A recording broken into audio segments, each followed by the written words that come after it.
Hello, আসসালামু আলাইকুম। খুবই কম মশলায় আমি আজকে নিয়ে আসছি একটা সকালবেলার ভাজি। তো প্রায় সময় করি, তো এটা আমি আজকে শেয়ার করলাম খুবই কম সময়ে। তার প্রথমে নিয়েছি পাতাকপি, তারপরে নিয়েছি আমি মিষ্টি কুমড়া, তারপরে নিয়েছি আলু। তারপরে এগুলোকে আমি লবণ এবং হলুদ দিয়ে হালকা সেদ্ধ করে নেব। আমি 5 মিনিট সেদ্ধ করে নেব। এটা 5 মিনিট সেদ্ধ করলেই হবে। তারপরে নিয়েছি হলুদ গুঁড়া, আর এখানে নিয়েছি আমি কিন্তু একটু হালকা ম্যাগি মশলা দিয়ে দিচ্ছি, তো এতে অনেক সুন্দর একটা ফ্লেভার আসে।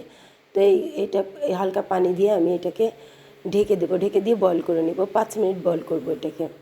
5 মিনিট বয়ল করে তারপরে এখানে আমি ততক্ষণ আমি এখানে পেঁয়াজ কেটে নিলাম, তারপরে নিয়েছি, তারপরে এখানে নিয়েছি আমি কাঁচামরিচ, তারপরে এগুলাকে লাল করে ভেজে নিয়েছি। তারপরে দেখেন আমার 5 মিনিটেই কিন্তু ততক্ষণ পেঁয়াজ মরিচ এগুলো রেডি করতে করতেই কিন্তু আমার এটা সেদ্ধ হয়ে গিয়েছে। এটা বেশি সেদ্ধ করবেন না। তাই এইটা আমি পেঁয়াজ আর মরিচটা ভালোভাবে সেদ্ধ করে নিব।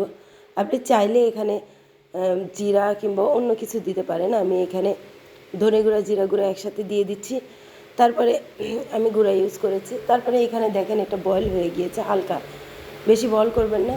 আমি বয়েল করে নিয়েছি। তারপরে এটাকে ভালোভাবে নেড়ে নেব।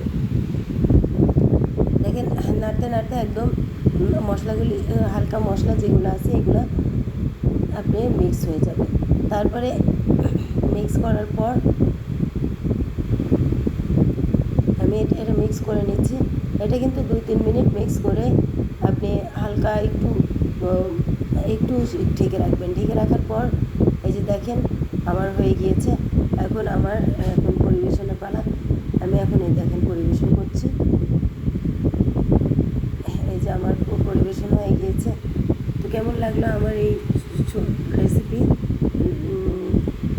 ভালো লাগলে লাইক দিবেন, শেয়ার দিবেন, পাশে থাকবেন। আল্লাহ হাফিজ।